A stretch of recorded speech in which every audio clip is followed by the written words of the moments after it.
Hi, this is Lisa Rangel of Chameleon Resumes, a premier executive resume writing company, and thank you so much for joining me today. So today we're going to talk about 4 oversights that I see in executive resumes, 4 common oversights that I see in executive resumes. So let's just dive in. So the first oversight is too much reliance on seniority. And when you refer to your seniority as a means of qualification, you are inadvertently introducing ageism into your candidacy. Because you're saying, because I have 20 years of experience, because I have 30 years of experience, I'm qualified. And frankly, no, you're not. Just because you have X amount of years of experience does not mean you are automatically qualified for what you are applying to.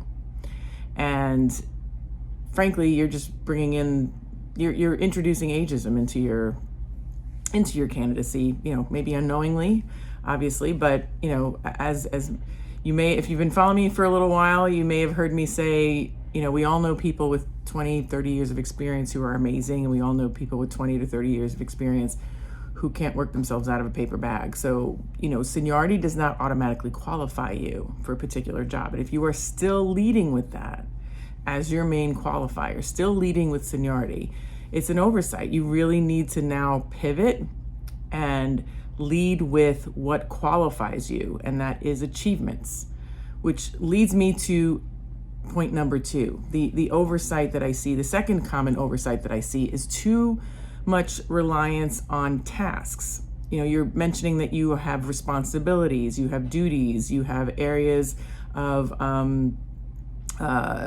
oversight, but you're not qualifying how well you have done each of those responsibilities, duties, and areas of oversight. And here's the thing: if you're a CFO, if you are director of marketing, if you are a chief HR officer, everyone that is in your job category that is maybe competing for that next level role is doing the same, if not very, very similar tasks. So now you imagine this: you have 10 CFO resumes that are vying for that next level CFO position, maybe in a different organization, bigger organization, more depth of responsibility.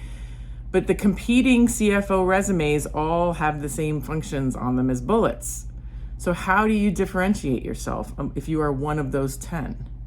You can't just say, I have these responsibilities, because every CFO has the same, if not similar, responsibilities.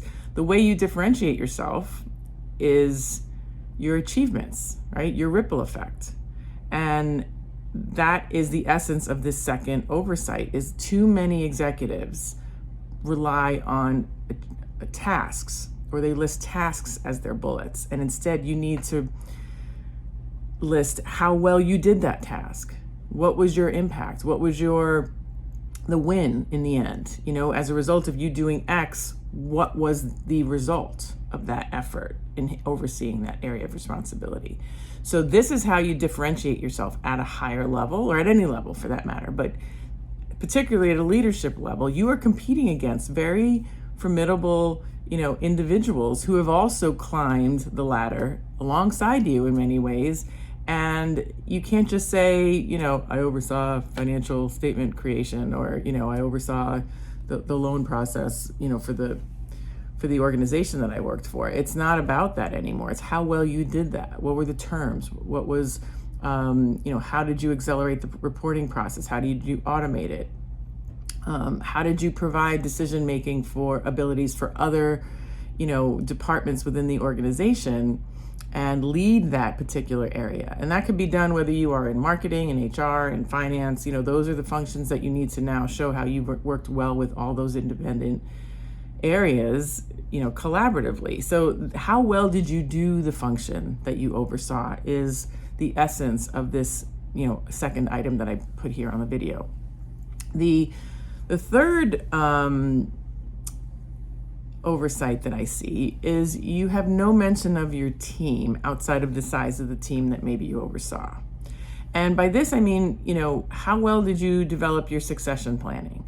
How many leaders have you developed? How have you incorporated diverse perspectives into your team, your vendors, if that's what you oversaw, your customers, if you were in a front-facing role. How did you incorporate all those different diverse perspectives into whatever work you're doing?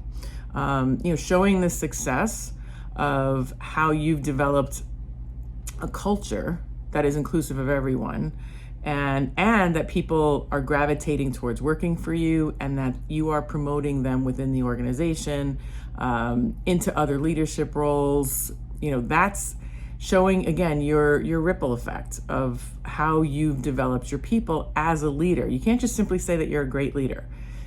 Ideally, show some evidence. That's the key, right? And obviously it has to belong to you. Sometimes there's multiple parties involved in growing leaders, obviously, so you have to word it in such a way that it's accurate. But show the evidence of you being a strong leader. Don't just say that you are a strong leader. And the fourth oversight that I see that's common in executive resumes is, you fail to provide evidence of business pivoting, and that you've led it, and you've initiated it, or even if you reacted to it, reacting well to business climate changes, especially unexpected ones, is definitely a skill nowadays. And showing how you have reinvented the area where you oversee, or how you pivoted based on unexpected climate changes or customer changes, just showing how you can be nimble and agile in that business climate that you are in, and the evidence of it, even if it's making a decision to close down different profit lines or revenue lines if they're not profitable, especially quickly. That those quick decisions are also an excellent trait to have as a leader. So the key is to make sure you have evidence of you pivoting within challenging business situations, and also capitalizing on opportunity that lies before you. So if this, what else would you add? I know this is by no means an exhaustive list.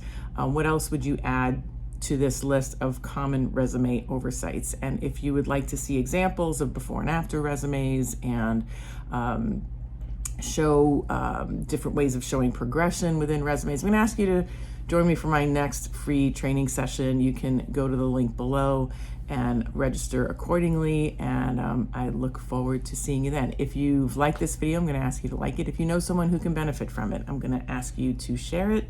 And if you have a comment or a question, or you would like to add something to the list, I'm going to ask you to comment below, or message me. And if it's something, if you're currently looking for a job and you don't want to air that you're possibly looking, obviously you can DM me. And don't forget to subscribe to the channel and like my profile, so this way you can make sure that you get next week's video. So thank you so much for watching, and have a great day.